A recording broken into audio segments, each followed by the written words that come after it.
खानका और दरगाहों में वडेरे बैठे हैं कि अपने बाप दादाओं की हड्डियों का सौदा तो तुम कर ही रहे हो। बरेलवी हजरात को फतवी लगानों से फुर्सत नहीं है। या तो आप डर गए या फिर आप बिक गए, तो फिर अपने आप को सादात कैसे बुलाते हो भैया?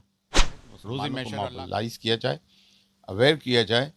लोग कहते तो हमको ये सोचना होगा, सीए जब आया, वक्फ जब आया, रोड पे सिवाय मुस्लिम के कोई भी नहीं था। कल मैंने देखा पप्पू यादव आए, लालू यादव के बेटे आए, उस पे मुसलमान उछल पड़े जैसे कि कोई उनके सच्चे रहबर आ गए।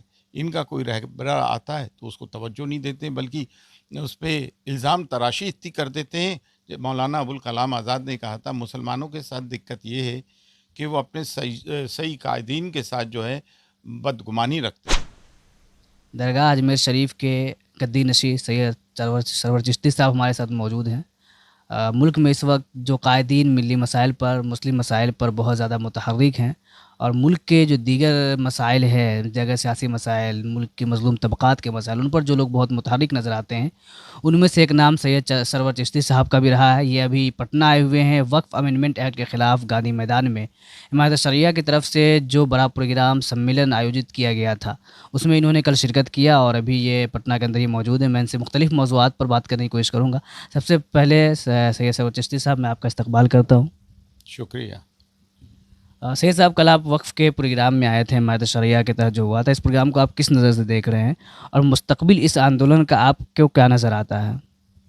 देखिए, जमहूरी निज़ाम का कायदा है डेमोक्रेसी में, कोई बात जब किसी भी अवाम के किसी तबके को नागवार गुज़रती है तो वो जमहूरी हिसाब से आइन ने जो उसे हुकूक दिए हैं उसका इस्तेमाल करता है और एहतजाज करता है। एहतजाज करना जमहूरी निज़ाम में हमारा बुनियादी हक़ है, और उसी हक़ का इस्तेमाल करते हुए इमारत शरिया ने जो अभी जबलन मुद्दा है वक्फ का, उस पर एक बहुत बड़ा जो है यहाँ गांधी मैदान में इजलास बुलाया, और मुझे देख के बड़ी मसरत हुई कि काफ़ी लोगों ने इसमें शिरकत की और ये बड़ा कामयाब गया। और ऐन वक्त का तकाजा है कि मुसलमानों को मोबिलाइज़ किया जाए, अवेयर किया जाए। लोग कहते हैं कि एक्ट बन गया, अब तो कानून बन गया। तो कानून बन गया तो क्या, हम कोर्ट जा सकते हैं, हम सड़कों पे जा सकते हैं, क्योंकि किसानों का भी तो कानून बना था, वो भी रोड पे आए। और अब हम ये चाहते हैं कि कॉम्प्रिहेंसिव हो, इन टोटो हो। पहले दिन से पहलू खान का जो कत्ल हुआ, बाबरी मस्जिद का जिस किस्म से फैसला आया, मस्जिदों को शहीद किया जा रहा है, मदारिस को शहीद किया जा रहा है, दरगाह खानकाहों को शहीद किया जा रहा है, कहीं मंदिर बताया जा रहा है दरगाहों को, मॉब लिंचिंग हो रही है, बुलडोजिंग हो रही है, लव जिहाद के नाम पे कत्ल हो रहा है। इन सब चीज़ों को एक कॉम्प्रिहेंसिव पैकेज बना और लड़ाई मुकम्मल हो, और ये इसमें वक्त लगेगा और इसको इख्तिताम तक पहुँचाया जाए। इस जुल्म के ख़िलाफ़ उठना अब हमारा दीनी फरीज़े के साथ साथ हमारा कानूनी बुनियादी हक़ भी है और हमारा आइनी हक़ भी है। एक इल्ज़ाम ये लगता रहता है बहुत सारे लोगों की तरफ से, सोशल मीडिया पे कभी-कभी इस तरह के पोस्ट देखने को मिलते हैं कि सीए के ख़िलाफ़ और वफ़ के ख़िलाफ़ जो मूवमेंट हो रहे हैं, इन मूवमेंट्स में मुसलमानों का एक तबका तो बहुत मुतहर्रिक है, जैसे देवबंदी मकतब फ़िक्र से आते हैं, लेकिन अब कुछ लोग ऐसा इल्ज़ाम लगाते हैं कि जो लोग बरेलवी मकतब फ़िक्र से आते हैं या जो खानकाही हज़रात हैं, वो लोग इन मूवमेंट से, तहरीक से अपने आप को एक हद तक दूर रखते हैं या बहुत कम इन्वॉल्व होते हैं। इसका रीज़न क्या है और इसकी क्या सच्चाई है आपको लगती है? बिल्कुल सही। बरेलवी हजरात को फतवी लगानों से फुर्सत नहीं है। दरगाह और ख़ानकाहों के जो लोग हैं वो आप जानते ही हैं, वो मुंह में दही जमाए हुए बैठे हैं, या तो खाइफ हो गए हुकूमत से या बिक गए। जिस तरह से बारगाह हुजूर गरीबनाथ से एक आवाज़ वो उसकी उठती है जो पब्लिक सर्वेंट है, जो कि हमेशा हुकूमत के हर एंटी मुस्लिम एक्ट और ऑर्डिनेंसेस के हिमायत में बोलते हैं। एक हम लोग हैं जो वहाँ से, एक हमारी आवाज़ है जो हुकूमत के हर उस इक़दाम के ख़िलाफ़ है जो मुसलमानों के ख़िलाफ़ है। हम दीन और मिल्लत की हिमायत में हमने हमेशा आवाज़ उठाई है। इसी तरह से जो बड़े क्या रीज़न है कि जो अजमेर शरीफ के सज्जादा नशी हज़रात हैं, गद्दी नशी हैं, वो तो मुखालफत करते हैं, मिल्लत के साथ खड़े रहते हैं, लेकिन जो दीवान के लोग हैं वो हमेशा सरकार के साथ क्यों खड़े रहते हैं? रीज़न क्या है इसका? Because he is public servant, government appoint करती है उनको, और सदा से उनका यही रहा है कि जो भी दिल्ली में बैठेगा उसकी मदासराई करते हैं। It's nothing new. और कोई भी देख लें, सीए हो, एनआरसी हो, 370 हो, ट्रिपल तलाक हो, वक्फ हो, हर चीज़ में उन्होंने गवर्नमेंट की हिमायत की। तो लोग समझते हैं ये वहाँ की वॉइस है, जबकि हकीकत ये है कि 365 डेज़ 24/7 तमाम रसूमात मामलात वहाँ के गद्दी नशीन, जिन्हें खुद्दाम ख्वाजा कहते हैं हम लोग, हम ही अंजाम देते हैं। ये रियलिटी है। माँ हुजरे भी हमारे, ऑफिस भी हमारा है, उनका तो वहाँ कुछ भी नहीं है। लेकिन हुकूमत की मदासराई में आगे से आगे रहते हैं और नेशनल मीडिया उन्हें प्रोजेक्शन देता है। वो नेशनल मीडिया हमें प्रोजेक्शन नहीं देता है, क्योंकि हम हुकूमत के उन इक़दामात के ख़िलाफ़ बोलते हैं जो मुसलमानों के और इस्लाम के ख़िलाफ़ है। आप हमेशा खानकाहों को पैगाम देते हैं कि वो मिली मसाइल पे आगे आए, लेकिन हमने देखा कि जब अजमेर शरीफ दरगाह के ख़िलाफ़ एफ़आईआर मुकदमे किए गए, उनको मंदिर बताया गया, उसके साथ मीडिया ट्रायल पूरा चला, उस वक्त भी खानकाहें खामोश रही, कहीं से भी मजबूत आवाज़ सामने नहीं आ सकी, जबकि वो एक खानकाह का मसला था। तो उम्मीद की जा सकती थी कि खानकाहों की तरफ से उसके लिए आवाज़ उठे।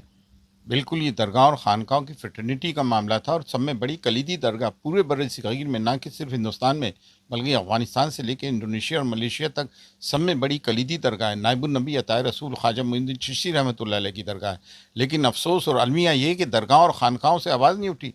हज़रत निज़ामुद्दीन औलिया रहमतुल्लाह अलैह, जो कि ख़ाजगान चिश्त की दरगाह है, 1-2 बारीक सी आवाज़ आई, वहाँ पे भी एक अंजुमन है, अंजुमन की तरफ से कोई आवाज़ नहीं, कोई दरगाह जब ये अपनी दरगाहों खानकाहों के लिए नहीं बोलते हैं कमबख्त, तो फिर ये मिल्लत इस्लामिया के लिए क्या बोलेंगे? कहीं से इनकी कोई आवाज़ नहीं आई। देखें, देवबंद से हमारा मसलकी इख्तलाफ है, लेकिन मैं एक बात उनकी कहूँगा, उनकी तारीफ़ करूँगा, ये जितने भी मामलात अब पेश आ रहे हैं, देवबंदी हज़रात ही बढ़ चढ़ के इसमें हिस्सा ले रहा है। I will always call spade a spade. ये मेरी ईमान का तकाज़ा है कि जो काम कर रहा है मैं उसकी हिमायत करूँ। और मैं ये नहीं देखता हूँ कि वो देवबंदी है, बरेलवी है, अहले हदीस है, फ़लाँ है, ढिमकाना है। वो मुसलमानों की हिमायत कर रहा है और मुसलमान इस वक्त परेशानी में हैं। And I am with underdog. मुसलमान कमज़ोर हैं, इसलिए मैं उनकी हिमायत करता हूँ, क्योंकि ख़ुद भी मुसलमान हूँ और हज़रत ख्वाजा मोइनुद्दीन चिश्ती रहमतुल्लाह अलैह ने बर्र-ए-सग़ीर में कलमा पढ़ाया है। तो ये मेरा फ़र्ज़ है, ये मेरी मॉरल ड्यूटी है कि उस आस्थाने से मेरी 800 साल की लेगेसी है, नमक ख़्वार हूँ, तो हुज़ूर गरीब नाज़ ने जो शजर लगाया बर्र-ए-सग़ीर में, उसकी हिमायत करूँ और मुसलमानों की हिमायत में खड़ा रहूँ। अच्छा, बिहार के एक इदारे का ये पैगाम आया, उनका लेटर जारी हुआ, उसमें कहा गया कि जब मामला कोर्ट के अंदर, अदालत के अंदर है, तो सड़कों पे आने की ज़रूरत नहीं है, एहतजाज करने की ज़रूरत नहीं है। उनकी बात से आप कहाँ तक सहमत हैं? हम कतई तौर से सहमत नहीं हैं। ये ऐसा लगता है कि उनका ज़ाती कोई बुग़्ज़ है या अदावत है उनसे। ऐसे मामलों में अगर कोई अदावत भी हो तो ख़ामोश रहना चाहिए।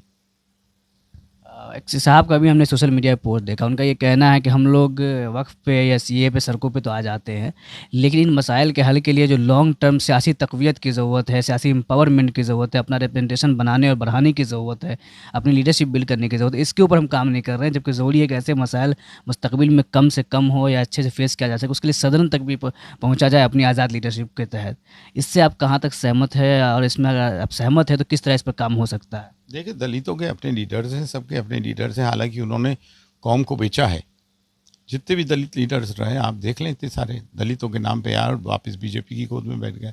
हमारे साथ तो अल्हम्दुलिल्लाह ऐसा नहीं है, लेकिन ये है, हम में एक खामी है। कल मैंने देखा पप्पू यादव आए, लालू यादव के बेटे आए, उस पर मुसलमान उछल पड़े जैसे कि कोई उनके सच्चे रहबर आ गए। इनका कोई रहबर आता है तो उसको तवज्जो नहीं देते, बल्कि उस पर इल्ज़ाम तराशी इतनी कर देते हैं। जब मौलाना अबुल कलाम आज़ाद ने कहा था, मुसलमानों के साथ दिक्कत ये है कि वो अपने सही कायदीन के साथ जो है बदगुमानी रखते हैं। इनको दूसरों में अपनी लीडरशिप दिखती है, अपनों में कोई लीडरशिप नहीं दिखती, बल्कि कीड़े नज़र आते हैं। तो वहाँ पर जबकि एमआईएम के स्टेट पर्सन अख्तुल ईमान मौजूद थे, social democratic party of India के national vice president Mohammad Shafi साहब मौजूद थे, मुसलमान उनकी तरफ अट्रैक्ट क्यों नहीं नज़र आ रहे थे? मुसलमान जो है गैरों को अपना दोस्त समझता है और अपनों में उसको आसार बुराइयाँ नज़र आती है, और कब तक दूसरों के कंधे पे चलेगा। देखें, ईरान को देखें। ईरान 57 मुस्लिम कंट्रीज़ है, 57 मुस्लिम कंट्रीज़ है, वाहिद मुस्लिम है। मैंने तो 1-2 साल पहले कहा था, 56 बहनों का एक भाई, 56 के 56 खामोश, बल्कि एक तरह से इसराइल को ही सपोर्ट कर रहे थे।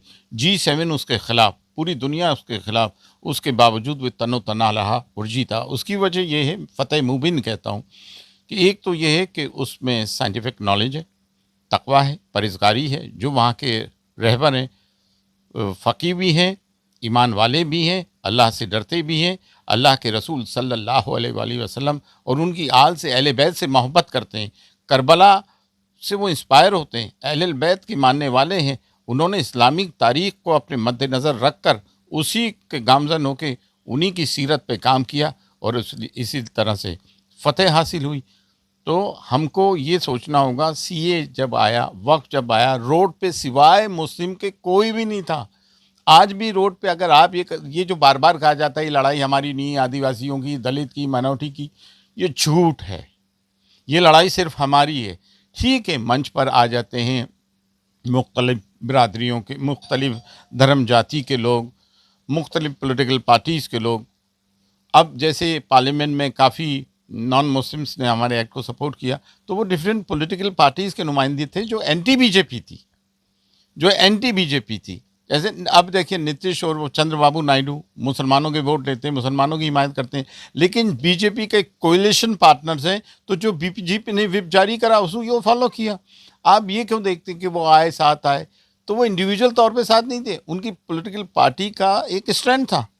लेकिन जब रोड पे बात आएगी, रोड पे जब बात आएगी तो सिवाय मुस्लिम समाज के आपको कोई नज़र नहीं आएगा। हाँ, मंच पर आके कुछ पॉलिटिकल पार्टीज़ के लोग आ जाएंगे अपने वोट संभालने, कुछ सेकुलर लोग भी आ जाएंगे, हिंदूज में काफ़ी सेकुलर लोग। ये तो नेचुरल बात भी है ना, कोई दूसरे के लिए कुर्बानी क्यों देगा? दलित अपनी लड़ाई खुद लड़ता है, खुद गोलियां खाता है, ट्राइबल खुद गोलियां खाता है, तो मुसलमानों को भी तो शायद अपनी लड़ाई खुद ही लड़नी पड़ेगी ना।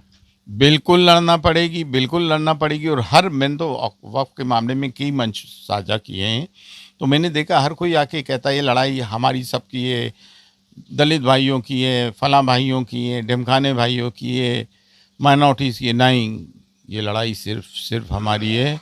और दुनिया का कायदा है कि अपने कंधों पे लड़ाई लड़ी जाती है तो ही जीती जाती है। तवक्को अगर रखनी है तो सिर्फ अल्लाह की ज़ात से। और मैं एक बात बार बार कहूँगा, नज़ीर मौजूद है। करबला अल्लाह ने दी है, करबला को नज़ीर बनाए।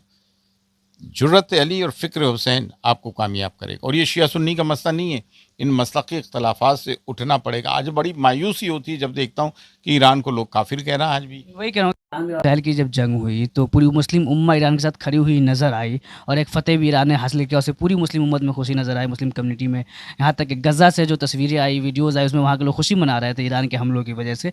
लेकिन एक तबका ऐसा था जो इसको लिख रहा था कि ये रवाफ़िज़ की और यहूदियों की आपस की लड़ाई है, और जो रवाफ़िज़ के साथ खड़े वो बड़े दुश्मन के साथ खड़े, इस तरह की बातें लोग लिख रहे थे। आप किस नज़र से देखते हैं इस चीज़? देखिए, कल जब मैंने ईरान की बात पटना के गांधी मैदान से की, ईरान की बात, तो देखा होगा आपने पब्लिक में, मुसलमानों में कितना जोश और खरोश है। उन्होंने फ़ौरन मेरी बात पे लब्बैक कहा, फ़ौरन लब्बैक कहा। मैंने नारा हैदरी भी लगाया तो उस पर लोगों ने या अली कहा। ये नारा अहले सुन्नत वल जमात का है भाई, अहले तशय्युअ का भी है। नारा इस्लाम है, दीन इस्लाम का नारा है, नारा तदबीर, नारा रिसालत, नारा हैदरी, ये दीन का नारा है।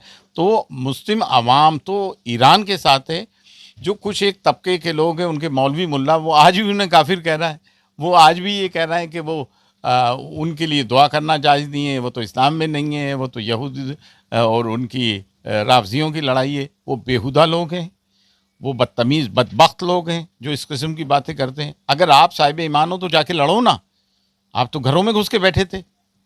तो ईरान ने हमारे मॉरल बूस्ट किए, हमारे सीने चौड़े किए, जुल्म। देखिए, आज एक बात ये, यहाँ कुछ लोग कहते हैं कि कुछ लोग क्या, कई लोग सामने वाले, कि वी स्टैंड विथ इसराइल।